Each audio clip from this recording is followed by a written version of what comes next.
na yun. Paano po nasira ang vault? May dati kaming kasamahan sa council. Si Elvira. Mahusay na kasamahan namin. Magaling sa mga makina at sasakyan. Siya pa nga ang gumawa ng aming karwahe.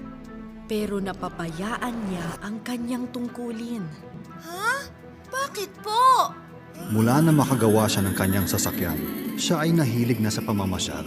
Hindi na niya nagawang magbantay sa Vault of Values. Dahil doon, pinagsabihan ko siya. Nasaktan siya at siya ay umalis. Ano pong sinabi niya? Ang sabi niya, tignan ko ngayon kung kaya niyo pang bantayan ang Vault of Values. And she never came back? She did. Kaya nga nasira ang Vault of Values. Si Elvira ang nakapagbukas ng Vault of Values? Hindi si Elvira.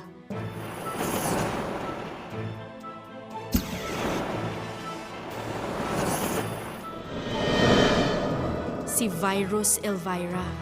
Virus Elvira? Nang nakapasok siya sa loob ng vault, isa-isa niyang kinuha ang mga kristal. Akala niya'y makukuha niya ang lahat.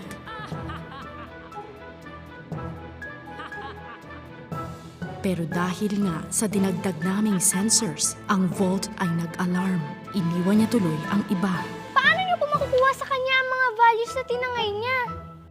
Ano kaya? Sa tulong ninyo,